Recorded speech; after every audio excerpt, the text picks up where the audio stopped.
जय हिंद, जय सदाराम बापा, मारा गुरु महाराज, सतनाम साहेब बंदगी। मित्रों, આપણે કહીએ છે કે ખળે ખબેર્યું છે। મિત્રો, ખળે આ સંસાર રૂપી ખળું એક છે। તમે પાપ કરશો, ધર્મ કરશો, એ પણ ભગવાનના સોપડે લખાશે। એ ખળે એનું ભૂંભળું થશે। પછી બીજું, તમે કોઈનું હગું કર્યું છે એ પણ લખાશે ને કોઈનું હગું તોડાયું છે એ પણ સોપડે લખાશે। અને તમે વિચાર કરો, અહીંયા જ તકલીફ પડે સારી। સંત શ્રી સદારામ બાપાને આપણે કહેશે કે આ થયું તકલીફ પડી, ઓમ પડી, પણ એ હાલ હોય તકલીફ પડી ને એ ઘણું સારું છે। એનું કારણ કે આજ તો સદારામ બાપુ સ્વર્ગમાં બેઠા બેઠા માળા એવું કરતા હશે ને આનંદ કરતા હશે।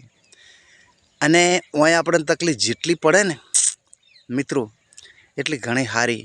અહીંયા તકલીફ જઈને બધું પડશે ને તો અહીંયા કોણ આપણું ધણી થશે। એટલે અને તકલીફ તો તમે વિચાર કરો, ત્યાં જેને સતી સીતા જેના તાકન, ખાલી સીતામાં તાકન તો બાળીને ભસ્મ કરી નાખે અને 14 વર્ષ વનવાસ ભોગવવો પડ્યો। દ્રૌપદી ભલામણ શક્તિનું રૂપ છે, એ શક્તિનું રૂપ છે। અને શોધા એવા બેઠા હતા, ખાલી આમ પગ પછાડી તો 10 ફૂટ ભોયમાં ઘાલી દે એવા શોધાઓ બેઠા હતા, પણ એ હાલી નતા ગયા।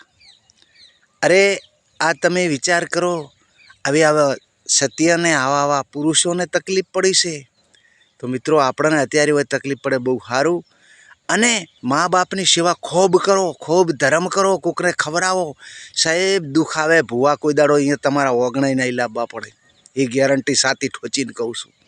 પણ ધર્મ કરો અને મા બાપની સેવા કરો, ભગવાન માતાની ની થાય ચાલશે। આટલું કરજો। જય ભારત, જય હિન્દ, જય સદારામ બાપા।